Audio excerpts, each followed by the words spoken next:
வணக்கம். இது star academy வழங்கும் பிருகத் பராசர ஹோர சாஸ்திரம் மூலமும் உரையும். என் பெயர் சாம்பசிவம். நாம் இந்த பதிவில் ஆறாம் அத்தியாயத்தை துவங்க இருக்கிறோம். சென்ற பதிவில் பராசரர் லக்னம் மற்றும் பாவகங்களை கணக்கிடுவது எப்படி என்பதை விளக்கியிருந்தார். அது சில கணிதம் சற்றே அதிகமாக இருந்ததாக உங்களில் பலர் நினைத்திருக்கலாம். ஏனெனில் அந்த அத்தியாயத்தில் கணிதத்தை தவிர்த்து நாம் புரிந்து கொள்வது என்பது மிகவும் கடினமான ஒன்று. ஆனால் இந்த அத்தியாயத்திலிருந்து கணிதம் என்பது சற்றே குறைவாக இருக்கும் என்பது என்னுடைய எண்ணம்.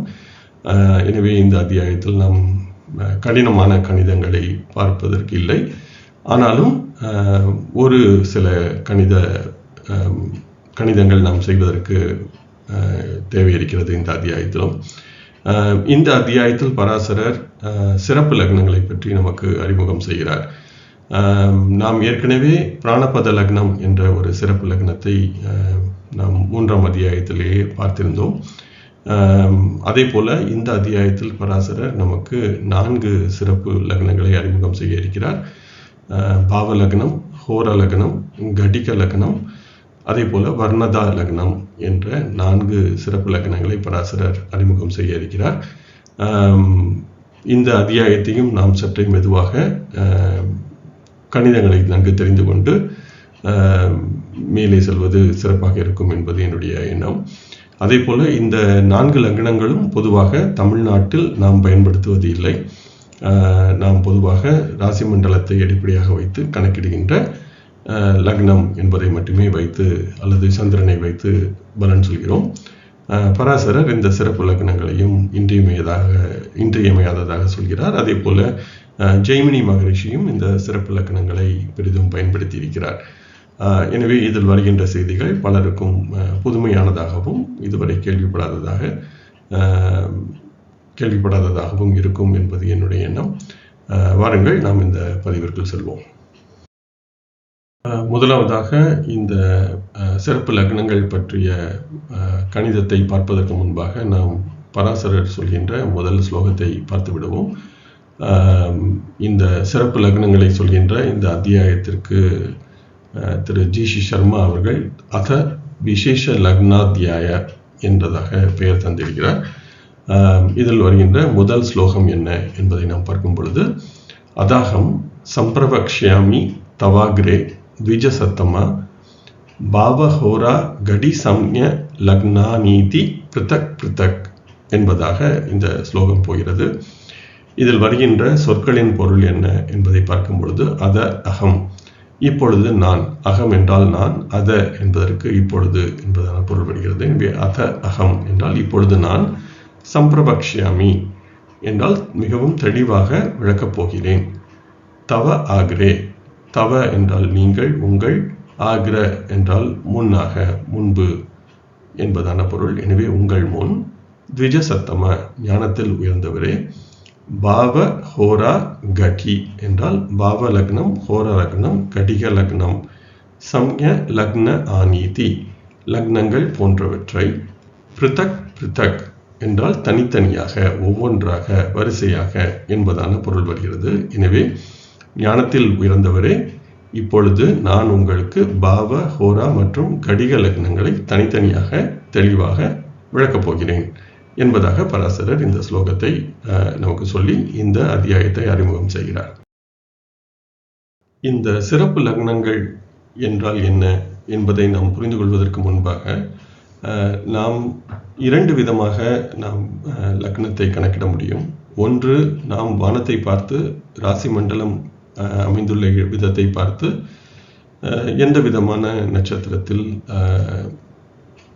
லக்னம் என்பது உதிக்கிறது அல்லது எந்த ராசி கிழக்கு வானில் உதிக்கிறது என்பதை வைத்து கணக்கிடுகின்ற முறை ஒன்று. அதே போல நாம் நேரத்தை வைத்தும் லக்னத்தை கணக்கிட முடியும். ஆங்கிலத்தில் இயற்பியலில் பேசும் பொழுது ஸ்பேஸ் டைம் என்று சொல்வார்கள். ஒன்று ஸ்பேஸ் என்ற இடத்தை வைத்து கண்டறிவது, இன்னொன்று டைம் என்ற காலத்தை வைத்து கண்டறிவது. அதே போல பராசரரும் 2 விதமான லக்னங்களை நமக்கு தருகிறார். ஒன்று ஸ்பேஸ் என்ற இடம் என்பதை வைத்து கண்டறியக்கூடிய ராசி மண்டல ராசி மண்டலத்தில் ராசிகள் உதிக்கின்ற கால அளவுகளை வைத்து இப்பொழுது நமக்கு தேவையான நேரத்தில் கிழக்கு வானத்தில் எந்த ராசி மண்டல புள்ளி உதிக்கிறது என்பதை வைத்து கணக்கிடுகின்ற முறை என்பது நாம் சென்ற அத்தியாயத்தில் பார்த்தோம். ஆனால் இப்பொழுது பராசரர் நேரத்தை வைத்து கணக்கிடுகின்ற லக்னத்தை நமக்கு அறிமுகம் செய்கிறார். இந்த நேரத்தை வைத்து லக்னம் என்பதை கணக்கிடுவதற்கு நமக்கு சூரிய உதயத்திலிருந்து மறுநாள் சூரிய உதயம் வரை உள்ள நாள் என்பது ஒரு நாள் என்பது நமக்கு தெரியும். எனவே இதை நாம் வானத்தில் பார்க்கும் பொழுது நாம் ஏற்கனவே சொன்னது போல கிரகங்கள் புவி மைய பார்வையில் அமைந்துள்ளன. அதாவது பூமி மையத்திலிருந்து வானத்தை பார்த்தால் எப்படி ராசி மண்டலம் ஒரு வட்டமாக 30 பாகைகள் கொண்ட 12 ராசிகள் கொண்ட அமைப்பாக தெரியும் என்பதை வைத்து நாம் ராசி மண்டலம் என்பதை உருவாக்கியிருந்தோம். அதன் வழியாக நாம் கிரகங்களை அமைத்திருந்தோம். அதே போல பூமியின் மேலிருந்து நாம் இந்த ராசி மண்டலத்தை பார்க்கும் பொழுது இந்த பூமியானது நம்முடைய பார்வைக்கு நாம் இந்த பூமியின் மேலே ஒரு சிறு புள்ளியாக இருப்பதால் பூமி நம்முடைய பார்வைக்கு அந்த முழு ராசி மண்டலத்தையும் காண முடியாதவாறு செய்கிறது. எனவே அந்த ராசி மண்டலத்தின் ஒரு குறிப்பிட்ட பகுதி மட்டுமே நமக்கு தெரிகிறது. எனவே அந்த பகுதி என்ன என்பதை பார்த்து அது எந்த இடத்தில் உதிக்கிறது, கிழக்கு வானத்தில் எந்த நேரத்தில் எந்த ராசி மண்டல புள்ளி உதிக்கிறது என்பதை கணக்கிட்டு நாம் இந்த லக்னத்தை கணக்கிடுந்தோம். எனவே இது வானில் உள்ள இடத்தை பார்த்து நாம் இந்த லக்னத்தை கணக்கிடுவதால் இது ஸ்பேஸ் என்ற இடத்தின் மூலமாக கணக்கிடப்படுகின்ற லக்னம் என்பதாக நாம் இதை புரிந்து கொள்ளலாம். இதை அடுத்து காலத்தை வைத்து எப்படி பார்ப்பது, கணக்கிடுவது என்பதை நாம் அடுத்து பார்ப்போம். வானில் உள்ள ராசி மண்டலத்தை வைத்து நாம் அதில் வந்த ராசிகள் மற்றும் நட்சத்திரங்கள் இவற்றை பயன்படுத்தி நாம் கணக்கிடுகின்ற லக்னம் என்பது ஒரு சீரான வேகத்தில் ஒரு நாள் முழுவதும் இயங்குவதில்லை என்பதை நாம் சென்ற பதிவிலேயே பார்த்திருந்தோம். அதே போல அந்த லக்னம் நகர்கின்ற வேகம் என்பது தொடர்ந்து மாறுபட்டு கொண்டு வருகிறது. நிலநடுக்கோட்டில் மீது கூட சில ராசிகள் மிகவும் வேகமாக அல்லது சில இடங்களில் லக்னம் மிகவும் வேகமாகவும் சில இடத்தில் லக்னம் என்பது மிகவும் மெதுவாகவும் நகர்கிறது என்பதை பார்த்திருந்தோம். அதே போல நாம் வட மற்றும் தென் அட்சரேகைகளில் செல்ல இந்த லக்னம் மாறுகின்ற வேகம் அல்லது இயங்குகின்ற வேகம் என்பது தொடர்ந்து மாறுபட்டு கொண்டே வருகிறது என்பதையும் நாம் பார்த்திருந்தோம். ஆனால் பொதுவாக நாம் தமிழ்நாட்டில் சொல்வது போல லக்னம் என்பது 2 மணி நேரத்துக்கு ஒரு முறை மாறும் என்பது ஒரு சராசரியான இயக்கம். எனவே அப்படி சராசரியாக 2 மணி நேரத்துக்கு ஒரு முறை லக்னம் ஒரு ராசியை கடக்கும் என்றால் சரியாக 30 பாகை 2 மணி நேரத்துக்கு 30 பாகை என்ற வீதத்தில் ஒரு சரியான கிடைமட்டமான அல்லது ஒரு கான்ஸ்டன்ட் ஒரு நிலையான வேகத்துடன் அந்த லக்னமானது இயங்கிக் கொண்டிருக்கும். ஆனால் நாம் கணக்கிடுகின்ற லக்னம் அதுபோல இயங்குவதில்லை என்பதை நாம் பார்த்திருந்தோம். ஆனால் அதுபோல சரியாக 2 மணி நேரத்துக்கு 30 பாகை என்பதை கடக்கின்ற லக்னம் என்று ஒன்று இருக்கிறதா என்று கேட்டால் அதற்கு பாவ லக்னம் என்று பெயர். அப்படி ஒரு லக்னம் இருக்கிறது. அது ஒரு சிறப்பு லக்னமாகும். இந்த பாவ லக்னம் என்று சொல்லப்படுகின்ற லக்னம் சரியாக 2 மணி நேரத்துக்கு 30 பாகை என்ற விதமாக கடந்து 24 மணி நேரத்தில் 12 ராசிகளையும் கடந்து செல்கிறது என்பது இந்த சிறப்பு லக்னத்தின் முதல் லக்னமாக பராசரர் நமக்கு அறிமுகப்படுத்துவது பாவக லக்னம் அல்லது பாவ லக்னம் என்பதாக சொல்கிறார். எனவே இந்த பாவ லக்னம் என்பதை கணக்கிடுவது இப்பொழுது மேஷ ராசியை கடக்குவதற்கு ஆகின்ற காலம், அதே போல ரிஷப ராசியை கடப்பதற்கும் இந்த பாவ லக்னத்துக்கு ஆகிறது. அதே போல மிதுன ராசியை கடப்பதற்கும் அதே நேரமான கால அளவே ஆகிறது. எனவே ஒவ்வொரு ராசியையும் சரியாக 2 மணி நேரத்தில் கடந்து முடிக்கின்ற இந்த லக்னம் பாவ லக்னம் என்பதாக சொல்லப்படுகிறது. நாம் ஏற்கனவே பார்த்தது போல பராசரர் கிரகங்களை புவி மைய அமைப்பில் கட்டமைத்து லக்னம் மற்றும் பாவகங்களை காட்சித்தல அமைப்பில் அமைத்திருக்கிறார் என்பதை நான் பல முறை வலியுறுத்தி சொல்லியிருந்தேன் 5ஆம் அத்தியாயத்தின் பொழுது. அப்படி அவர் அமைத்திருக்கும் பொழுது இந்த லக்னம் எப்படி ஒரே வேகத்தில் சராசரியாக நகர்கிறது என்று பார்த்தால் இப்பொழுது இந்த சிவப்பு நிற ஒரு வட்டம் என்பதை சிறியதாக பூமியில் வரைந்திருக்கிறேன். இதை நீங்கள் பூமியின் நடு மையத்தில் இருப்பதாக நீங்கள் எண்ணிக்கொள்ளுங்கள். பூமியின் மேல் இல்லை, பூமியின் உள்ளாக சென்று ஒரு 6500 கிலோமீட்டர் உள்ளாக சென்று இந்த புள்ளி அமைந்திருக்கிறது என்றால், அங்கிருந்து பார்க்கும் பொழுது மட்டும்தான் இந்த ராசி மண்டலம் என்பது முழுமையான வட்டமாக தெரியும். அப்பொழுதுதான் இந்த 12 ராசிகளும் சரியான 30 பாகை கொண்ட அமைப்பில் இருக்க முடியும். ஆனால் நாம் ஏற்கனவே பார்த்தது போல இந்த லக்னங்களும் பாவகங்களும் இந்த புவி மைய அமைப்பில் இல்லை. நாம் பூமியின் மேலிருந்து எப்படி பார்க்கிறோமோ காட்சித்தல அமைப்பில் அமைந்திருக்கிறது என்பதால் இது இந்த பாவ லக்னத்திற்கான சரியான விளக்கமாக இருக்க முடியாது. ஏனெனில் எந்த ஒரு லக்னமாக இருந்தாலும் சரி, பூமியின் மையத்தில் சென்று 6500 கிலோமீட்டர் உள்ளாக சென்று அமர்ந்து கொண்டு கணக்கிட்டால் மட்டுமே ஒரே வேகத்தில் நகர முடியும். வேறு எந்த விதமான கணக்கீட்டிலும் பூமியின் மேலிருந்து நாம் செய்கின்ற கணக்கீட்டில் எந்த ஒரு லக்னமும் இப்படி வானத்தில் உள்ள ராசி மண்டலத்தை பார்த்து கணக்கிடுவது என்பது இயலாத ஒன்று. அப்படியெனில் இந்த பாவ லக்னம் என்பது எப்படி சரியாக ஒரே வேகத்தில் இந்த ராசி மண்டலத்தை சுற்றி வருகிறது என்று பார்க்கும் பொழுது பராசரர் நமக்கு சொல்ல வருகின்ற செய்தி என்னவெனில், இந்த பாவ லக்னம் என்பது வானத்தில் உள்ள ராசி மண்டலத்தை வைத்து கணக்கிடப்படுவதில்லை. அவர் பகலில், அதாவது அதிகாலையில் சூரியன் கிழக்கு வானில் எந்த புள்ளியில் உதிக்கிறதோ அந்த இடத்தில் பாவ லக்னம் என்பது இருக்கும். அங்கிருந்து அவர் சரியாக 2 மணி நேரத்துக்கு ஒரு முறை லக்னத்தை தொடர்ந்து ஒவ்வொரு ராசியாக நகர்த்தி கொண்டு வருகிறார். அப்படி நகர்த்தி கொண்டு வரும் பொழுது வானத்தில் எந்த ராசி மண்டலம் இருக்கிறது அல்லது உதிக்கிறது என்பதை பற்றி அவர் சிந்தனை செய்வதில்லை. அவர் காலையில் கிழக்கு வானில் எந்த ராசி மண்டல புள்ளி உதிக்கிறதோ அங்கிருந்து சரியாக 2 மணி நேரத்துக்கு 30 பாகை என்ற வேகத்தில் தொடர்ந்து இந்த கணித புள்ளியை அல்லது பாவ லக்னம் என்ற புள்ளியை தொடர்ந்து நகர்த்தி வருகிறார். எனவே இந்த பாவ லக்னம் என்பது நேரத்தை மட்டுமே அடிப்படையாக வைத்து 2 மணி நேரத்துக்கு 30 பாகை என்ற வீதத்தில் மட்டுமே நகர்கிறது. இது வானை பார்த்து அதில் உள்ள ராசி மண்டல புள்ளிகள் எப்படி இருக்கின்றன என்பதை வைத்து கணக்கிடப்படுவது இல்லை. அப்படி கணக்கிட்டால் புவி மையத்தில் இருந்து கணக்கிட்டால் மட்டுமே சரியாக வரும். நமக்கெல்லாம் தெரியும், காட்சித்தல பார்வையில் தான் லக்னங்கள் அமைக்கப்படுகிறது. எனவே பாவ லக்னம் என்பது புவி மைய பார்வையிலிருந்து அமைக்கப்படுவது இல்லை. எனவேதான் இது நேரத்தை மட்டுமே வைத்து கணக்கிடப்படுகின்ற லக்னம் என்ற இந்த புரிதல் வேண்டும். நான் சொல்ல வருவது உங்களுக்கு புரிந்திருக்கும் என்று நம்புகிறேன். எனவே இது காட்சித்தல பார்வையில் அமைந்த ஒரு லக்னம், இது புவி மைய தளத்தில் இருந்து கணக்கிடப்படுவது இல்லை என்பது என்னுடைய கருத்து.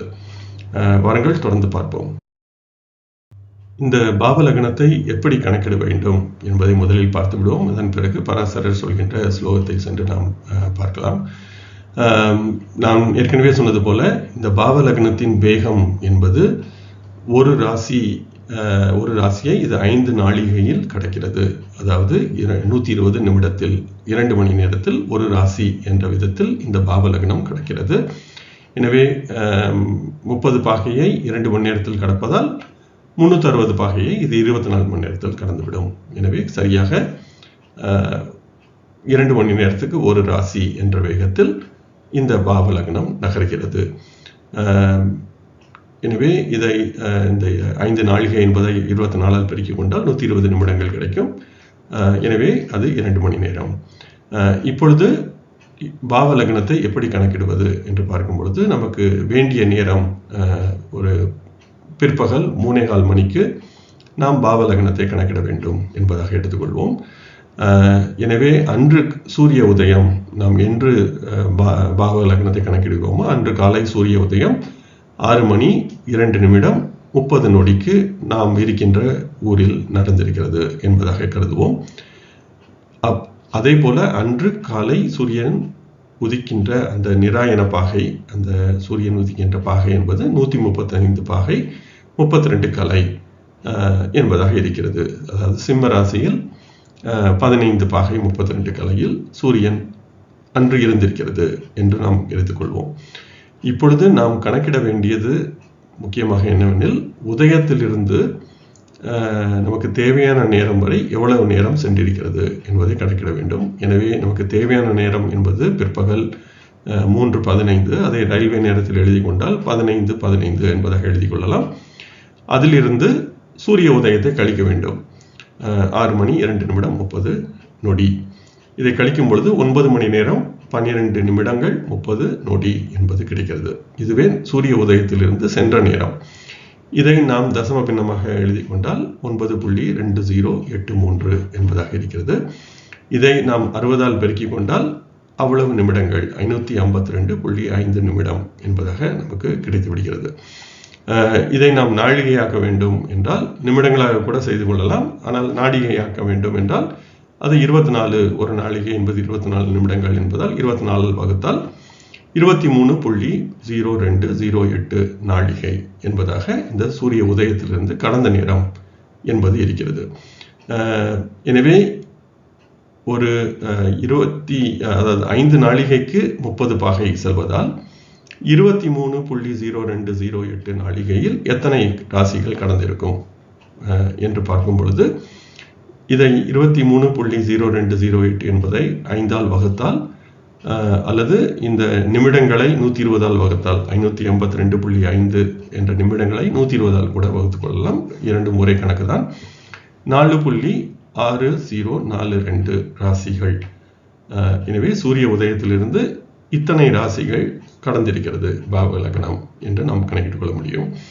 எனவே இதை பாகைகளாக மாற்ற வேண்டும் என்றால் 30ஆல் பெருக்கிக் கொண்டால் 138.1248 பாகைகள் உதயத்திலிருந்து இத்தனை பாகை பாவ லக்னம் கடந்திருக்கிறது என்று நமக்கு தெரியும். எனவே அந்த பாவ லக்னம் ராசி மண்டலத்தில் அல்லது ராசி கட்டத்தில் சரியாக எந்த இடத்தில் இருக்கிறது என்று கண்டறிய இந்த ஏ என்ற சூரிய உதயத்திலிருந்து கடந்த பாகையை சூரியன் உதிக்கும் பொழுது எந்த பாகையில் இருந்தது என்பதுடன் கூட்ட வேண்டும். எனவே சூரியன் எந்த பாகையில் இருக்கிறதோ அதிலிருந்து இத்தனை பாகை ஏ என்ற பாகை பாவ லக்னம் கடந்திருக்கிறது. எனவே அந்த பாவ லக்னம் என்பதை கணக்கிட சூரியனின் நிராயன பாகை அன்று உதிக்கும் பொழுது உள்ள பாகையுடன் ஏ என்பதை கூட்டிக் கொள்ள வேண்டும். எனவே சூரியன் 135.533 பாகை, அந்த 135 பாகை 32 கலை என்பதை தசம பின்னமாக நாம் எழுதி கொள்ளலாம். அதே போல ஏ என்பது எழுதியிருக்கிறது. இதை இரண்டையும் கூட்டும் பொழுது 273.658 பாகைகள். இதுவே பாவ லக்னம் இருக்கின்ற பாகை, நிராயன பாகை. நேரடியாக நிராயன பாகையை கிடைத்துவிடும். இதை நாம் பாகை கலை என்றாக எழுத வேண்டும் என்றால் 273 பாகை 39.5 கலை. அதாவது மகர ராசியில் 3 பாகை 39.5 கலையில் பாவ லக்னம் நமக்கு வேண்டிய நேரத்தில் இருக்கிறது என்பது போல ஒரு மிகவும் எளிதான ஒரு கணக்காக இதை நாம் செய்து கொள்ள முடியும். எனவே சூரிய உதயத்திலிருந்து எத்தனை நேரம் சென்றிருக்கிறது என்று வைத்துக் கொள்ள வேண்டும், கணக்கிட்டுக் கொள்ள வேண்டும். அதை நிமிடங்களாக்கலாம் அல்லது நாளிகைகளாக்கலாம். நிமிடங்கள் என்றால் 120ஆல் வகுக்க வேண்டும், நாளிகை என்றால் 5ஆல் வகுக்க வேண்டும்.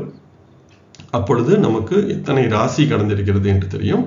அந்த ராசியை பாகையாக்க நாம் 30ஆல் பெருக்கிக் கொள்ளலாம்.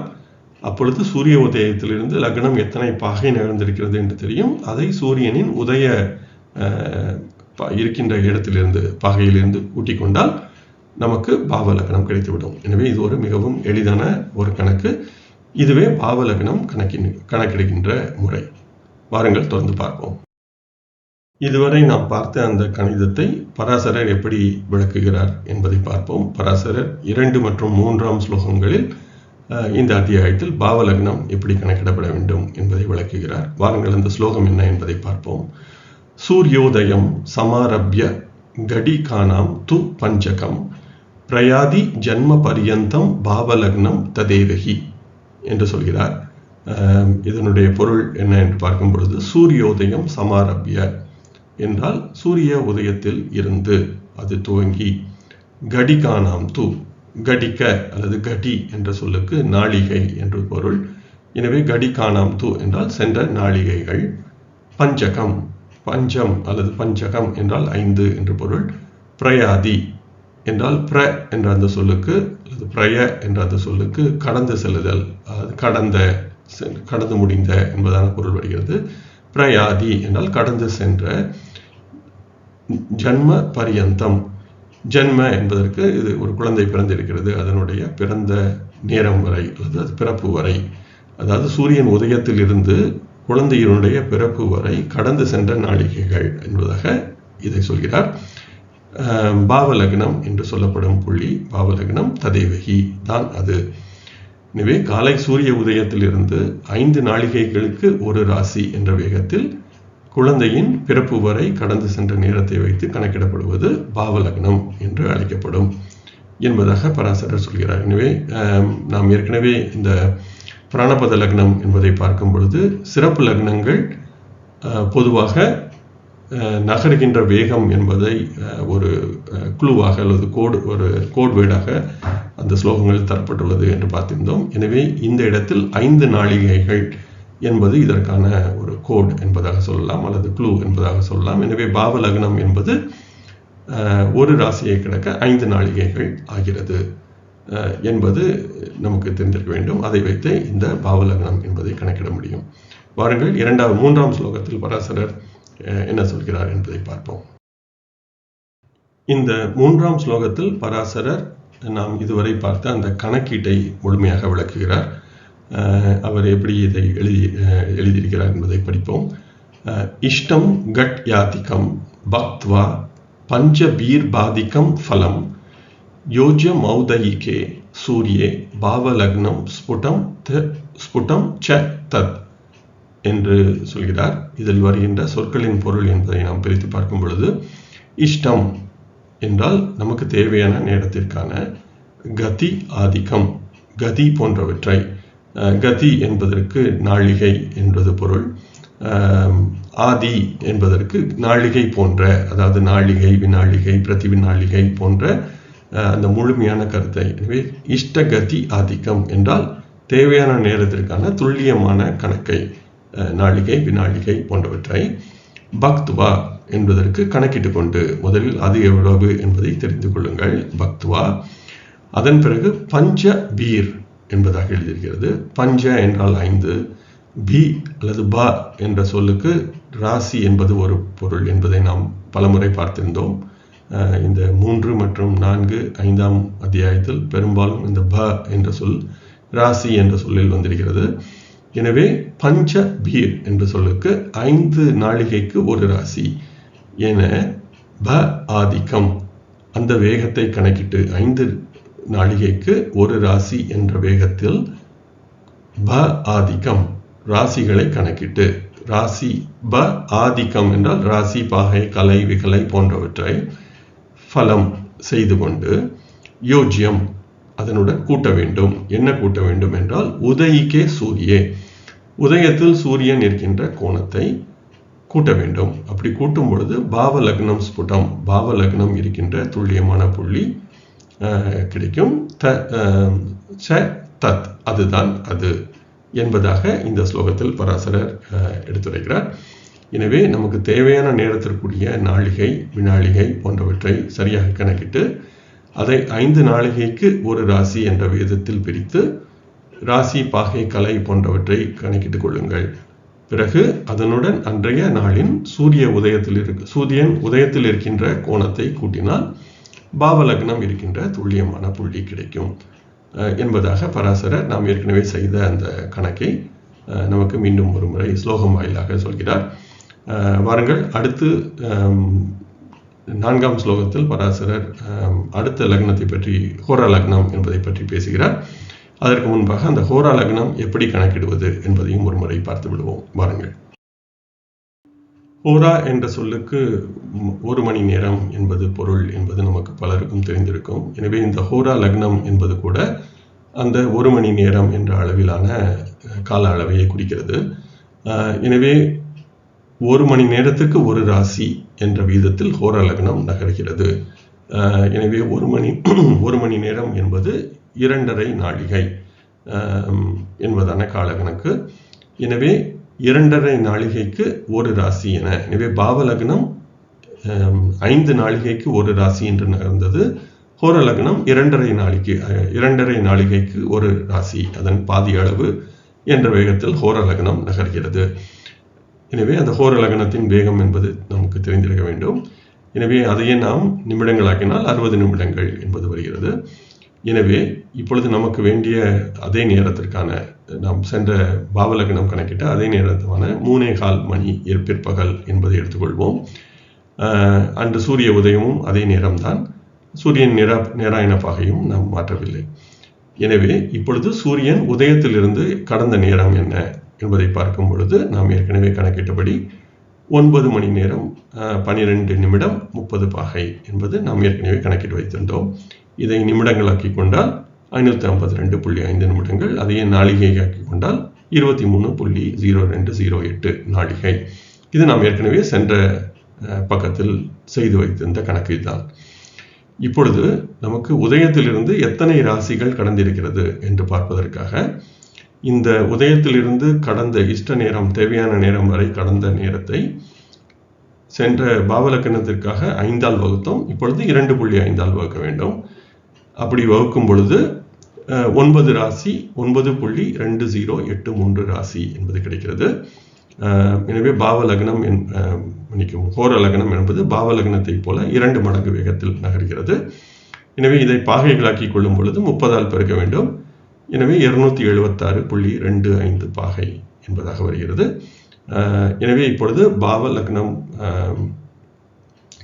ஹோர லக்னம் கணக்கிடும் பொழுது ஏ என்ற அந்த நாம் ஏற்கனவே கணக்கிட்டு வந்த சூரிய உதயத்திலிருந்து நகர்ந்த காலத்தை அல்லது தூரத்தை, கோணத்தை சூரியனின் நிராயன பாகையுடன் கூட்டிக் கொள்ள வேண்டும். எனவே அந்த 276.25 என்பதை 135.533 என்ற சூரியனின் பாகையுடன் கூட்டும் பொழுது 411.7833 பாகை என்பதாக வருகிறது. இது 360 பாகைக்கும் அதிகமாக இருப்பதால் 360ஐ இதனுடன் கழித்துவிட்டால் நமக்கு சரியாக 51 பாகை 51.7833 பாகை என்பது கிடைக்கிறது. இதுவே 51 பாகை 47 கலை என்பதாக ரிஷபராசியில் 21 பாகை 47 கலையில் ஹோரா லக்னம் இருக்கிறது என்பதாக நாம் கணக்கிட்டுக் கொள்ளலாம். எனவே பாவ லக்னம் இருப்பது மகரத்தில், ஹோரா லக்னம் இருப்பது ரிஷபத்தில் என்பதாக நாம் கணக்கிட்டுக் கொள்ளலாம். வாருங்கள் பராசரர் தன்னுடைய ஸ்லோகத்தில் எப்படி இதை விளக்குகிறார் என்பதை பார்ப்போம். ஸ்லோகம் 4இல் பராசரர் ஹோர லக்னம் பற்றிய விளக்கத்தை தொடர்கிறார்.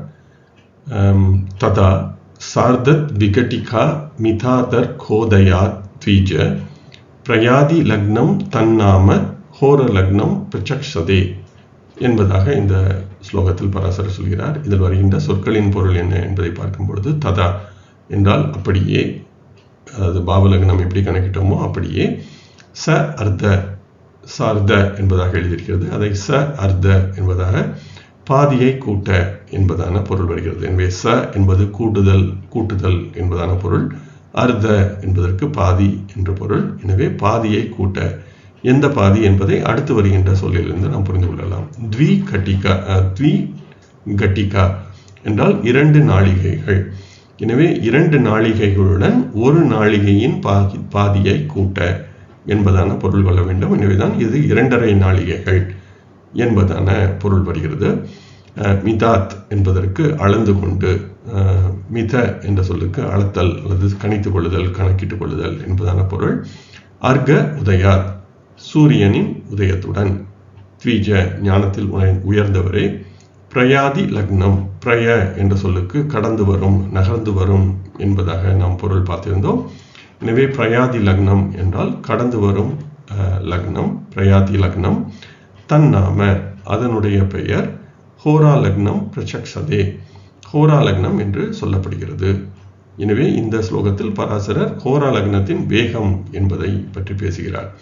எனவே ஞானத்தில் உயர்ந்தவரே, அதுபோல 2 நாழிகைகளுடன் பாதியை கூட்ட வரும். எனவே 2.5 நாழிகைகள் நேரத்தை கொண்டு ஒவ்வொரு ராசியாக கடந்து வரும் அந்த புள்ளியை சூரிய உதயத்துடன் அது இருக்கும் பாகையுடன் கூட்ட வரும் புள்ளி ஹோரா லக்னம் என்று சொல்லப்படுகிறது என்று பராசரர் இந்த ஸ்லோகத்தில் சொல்கிறார். எனவே இது இந்த சிறப்பு லக்னங்கள் பற்றிய இந்த முதல் 3 லக்னங்களின் அறிமுகத்தை பராசரர் முதல் ஸ்லோகத்தில் அந்த லக்னத்தின் வேகத்தை பற்றி பேசுகிறார். இரண்டாவது ஸ்லோகத்தில் அது கணக்கிடப்பட வேண்டிய விதத்தை பற்றி பேசுகிறார். வாருங்கள் நாம் அந்த 5ஆம் ஸ்லோகத்தை சென்று பார்ப்போம். ஸ்லோகம் 5 பராசரர் இந்த ஹோரா லக்னம் பற்றிய கணக்கீடு எப்படி செய்ய வேண்டும் என்பதை விவரிக்கிறார். இஷ்டகத்யாதிகம் த்விக்னம் பஞ்சாப்தம் பாதிகம் ச யத் யோஜ்ய மௌதைகே பானவ் ஹோரா லக்னம் ஸ்புடம் ஹி தத் என்பதாக பராசரர் சொல்கிறார்.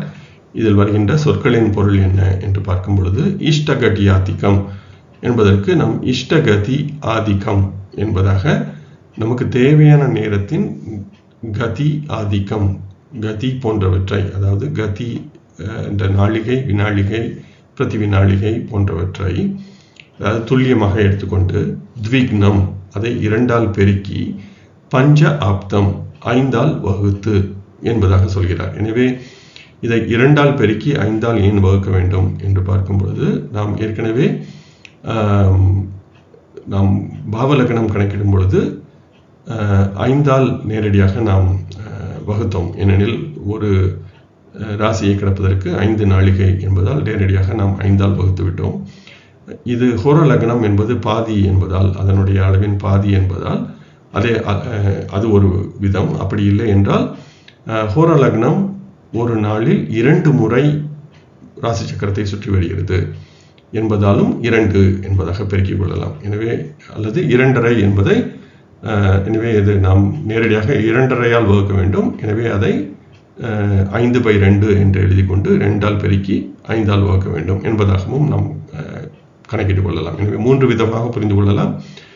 ஒன்று, நாம் 2.5ஆல் வகுக்க வேண்டும், அதை 5/2 என்று எழுதலாம். அதை வகுக்கும் பொழுது பெருக்கும் பொழுது 2/5 என்று நாம் கணக்குகள் செய்யும் பொழுது வரும்.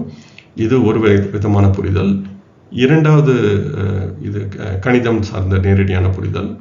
இரண்டாவது, ஹோரா சக்கரம் ராசி மண்டலத்தை ஒரு நாளில் 2 முறை சுற்றி வரும் என்பதால் 2ஆல் பெருக்கி ஒரு ராசியை கிடக்க 5 பாகை என்ற பாவலக்கண கணக்கீடுபடி 5ஆல் வகுத்துக் கொள்கிறோம் என்பது இரண்டாவதாக புரிந்து கொள்ளலாம். எனவே நேரடியாக 2ஆல் பெருக்கி 5ஆல் வகுக்க வேண்டும், அல்லது நேரடியாக 2.5ஆல் வகுக்க வேண்டும். அடுத்து ப ஆதிக்கம். அப்படி செய்தால் நமக்கு ப என்பது ராசியை குறிக்கிறது. எனவே ப ஆதிக்கம் என்ற ராசி, பாகை, கலை, விகலை போன்றவை கிடைக்கும். ச யத் அப்படி கிடைக்கின்ற எதுவோ அதை யோஜ்ய என்றால் கூட்ட வேண்டும். எதனுடன் கூட்ட வேண்டும் என்றால் மா உதயிக்கே பானோ.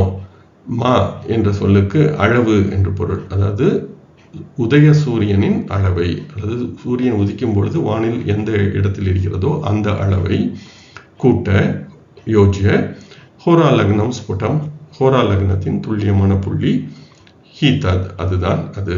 எனவே நமக்கு தேவையான நேரம் எவ்வளவு நேரம் கடந்திருக்கிறது என்பதை 2ஆல் பெருக்கி 5ஆல் வகுத்து வருகின்ற ராசி, பாகை, கலை போன்றவற்றை சூரிய உதய ஸ்புடத்துடன் கூட்டிக் கொள்ள ஹோரா லக்னம் கிடைக்கும் என்பதாக பராசரர் சொல்கிறார். எனவே நமக்கு தேவையான நேரத்தின் நாளிகை, வினாளிகை போன்றவற்றை 2ஆல் பெருக்கி வரும் மதிப்பை 5ஆல் வகுத்து அதிலிருந்து பெறப்படும் ராசி, பாகை, கலை போன்றவற்றை அதை நாம் சூரிய உதய அளவுடன் கூட்ட வருகின்ற புள்ளி ஹோரா லக்னமாகும் என்று பராசரர் இந்த 5ஆம் ஸ்லோகத்தில் சொல்கிறார். இத்துடன் நான் இந்த 6ஆம் அத்தியாயத்தின் முதல் பகுதியை நிறைவு செய்கிறேன்.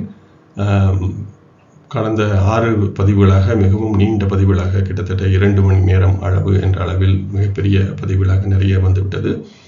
எனவே உங்கள் காலத்தின் அருமை கருதி இந்த பதிவை நான் சற்றே